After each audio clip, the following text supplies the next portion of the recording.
also need to finish the 4 units of CPA, and they are also eligible to join the Philippine Counselors, Psychometricians, Psychotherapists, and Psychologists Association if they are certified for further training in the mental health intervention. So that we can also accommodate our brethren who are having passion, but they are not pastors.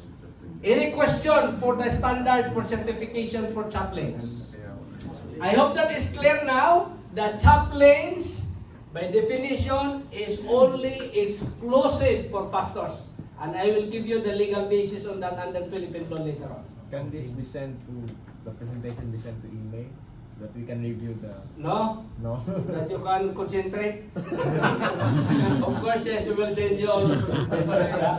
Yung sa certified, ayun si... Spiritual. Spiritual counselor? No, sa pastoral side. Certified associate chaplain. And Should somebody, if ever he is already on that one, he already passed on that criteria, should he apply for it? Or yes, every presentation there is a review for competency. And that is what Dr. Ivan was saying yesterday.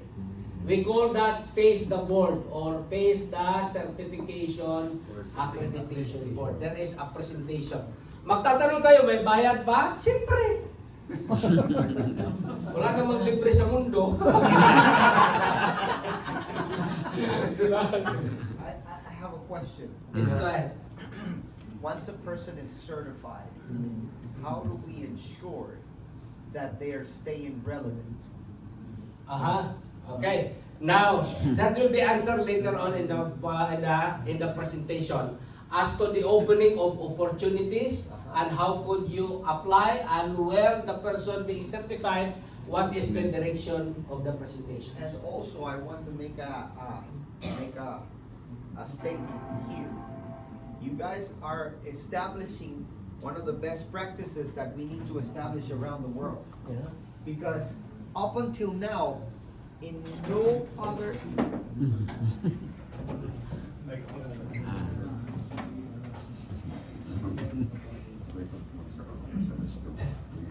I was saying that you guys are establishing one of the best practices around the world, because up until now, in no place we have recognized people that are not pastors. And that is one of the problems that we're having in the Inter-American Division, where brothers and sisters who are very well trained and are very good and they have a very wonderful heart, but because they're not pastors, they're going with the Pentecostals and getting certified with the Pentecostals, and then they're causing us trouble. Because the Pentecostals are giving them chaplain credentials and they're becoming certified with the Pentecostals, so they go to jails and they perform ministerial tasks that are only provided by pastors. They have croissants. Some of them have croissants as well. But they are just church elders. Yes. And then you also have I also have another problem with a group in Africa, in the East Central Africa Division, where they have been trained, but you see, the problem is,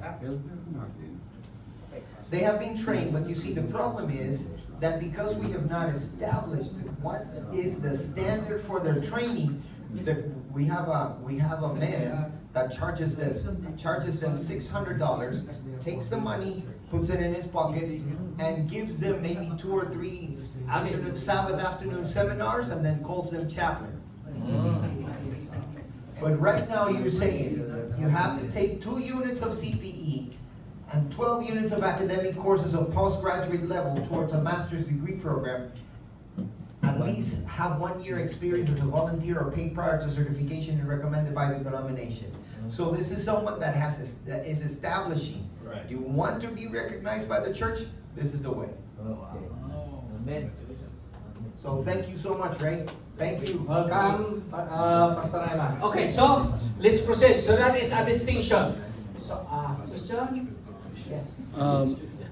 What specific Ano pa sir? Yung Masters? master's degree, yes.